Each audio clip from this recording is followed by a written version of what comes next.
और विद्यालय प्रांगण में पधारे हुए अतिथियों को मेरा प्रणाम। आज आपको ज्ञात ही होगा, जैसा कि आपको ज्ञात है कि आज गणतंत्र दिवस के उपलक्ष्य में हम यहाँ एकत्र हुए हैं। मैं और मेरी कक्षा के छात्र और छात्राएं आपको लघु नाटिका के माध्यम से शिक्षा के महत्व को प्रस्तुत करना चाहते हैं। दो आंखों से देखी दुनिया, कुछ सीधी कुछ टेढ़ी, कुछ तो गड़बड़ है मेरे भाई, दो आंखों से समझ ना पाई। सच्ची बातें बोलनी होगी, मन की आंखें खोलनी होगी, शिक्षित होना फर्ज है हमारा, शिक्षा है अधिकार हमारा। राजू और मनोज अपना स्कूल का बस्ता उठाए जा रहे हैं। मदन उनका दोस्त उन्हें आवाज लगाते हुए,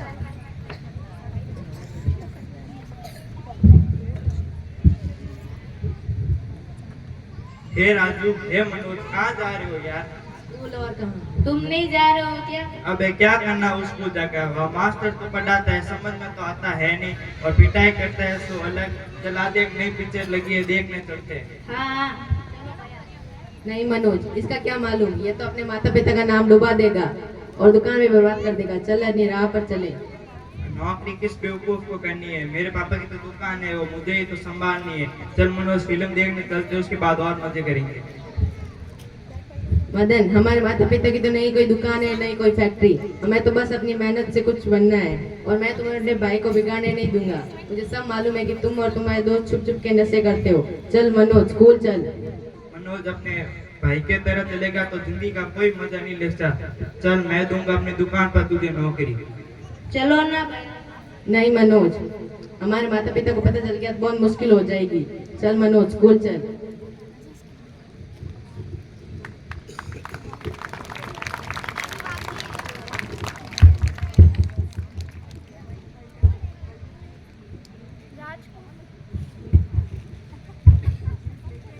राजकुमार मदन के पिता और सरोज मदन की माँ।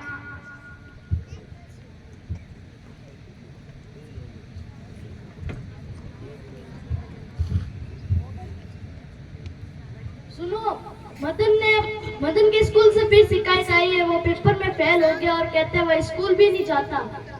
अरे मैंने तुम्हें पहले ही कहा था, मुझसे उसकी पढ़ाई की बात मत करना। और जवान लड़के तो ऐसे ही होते हैं, उसे कौन सा किसी के यहाँ नौकरी करनी है, कुछ सालों बाद उसे अपनी दुकान ही तो संभालनी है। पर मुझे ये अच्छा नहीं लगता। सुनो, प्रतिभा ने 8वीं क्लास भी पास कर ली, अब उसे 9वीं क्लास के लिए बड़े स्कूल में दाखिला दिलवाना है। मैंने तुम्हें पहले ही कहा था, मुझसे उसकी पढ़ाई की बात मत करना। क्यों ना करूं? लड़की को पढ़ाकर क्या करना है, कुछ सालों बाद उसकी शादी कर देंगे और उसे ससुराल जाकर घर का काम काज ही तो संभालना है। और मदन को तो मैं पढ़ा ही रहा हूँ। अजीब हो तुम भी, जो पढ़ना चाहते उसे पढ़ाते नहीं, जो पढ़ता नहीं उसे अच्छी सीख नहीं देते। अब वह छोटा बच्चा नहीं रहा। माँ, मेरी टीचर कह रही थी मुझे आगे पढ़ने के लिए वाजिफा मिल जाएगा, तुम्हें मेरी फीस देने की कोई जरूरत नहीं। चुप कर, ये फैसला मुझे करना है कि तू पढ़ेगी या नहीं।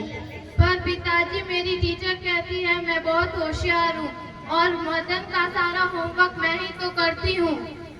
अंकल, मदन को पुलिस ने पकड़ लिया है। क्या? वह थिएटर के पीछे अपने दोस्तों के साथ नशा कर रहा था। जल्दी चलिए अंकल।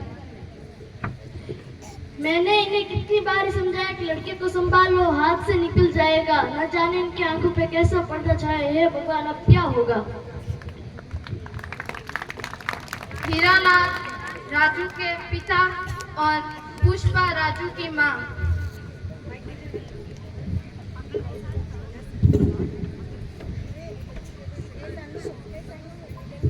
लेकिन ये गलत है पिताजी। नहीं बेटा, चलन दुनिया का चलन ऐसा ही है, हम कुछ नहीं कर सकते। अरे बेटा, हुआ क्या है, मुझे भी तो बताओ। माँ, तुम जानती हो जब मैं पिताजी को खाना देने गया तो मैंने क्या देखा? क्या बेटा? आज हमारे सबको तनख्वाह दी जा रही थी, तो जिस कागज पे इन्होंने अंगूठा लगाया था वहाँ लिखा था कि इन्हें 5,000 रुपए दिए जा रहे, पर इनके हाथ में तो सिर्फ 2500 ही आए। सच बेटा, हमने तो कभी ये सोचा ही नहीं। हम पर जो ठहरे, हम कुछ नहीं कर सकते बेटा। नहीं, हम सब कुछ कर सकते हैं। आप अपने साथी मजदूरों को असलियत बताइए और अपना हक मांगिए। राजू ठीक कहता है, आज ये पढ़ लिख कर इस काबिल हो गया है कि हमारा जन्म सुधार दे। जैसा ये कहता है वैसा ही करो। ठीक कहती हो राजू की माँ, अभी सारे लोगों को इकट्ठा करके लेके जाता हूँ।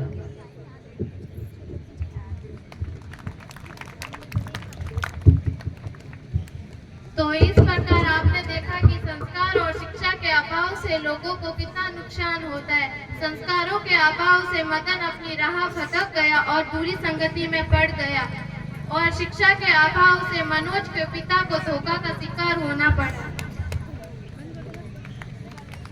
बच्चों द्वारा 7th क्लास के बच्चों के द्वारा आपके सामने शिक्षा के महत्व ड्रामा प्रस्तुत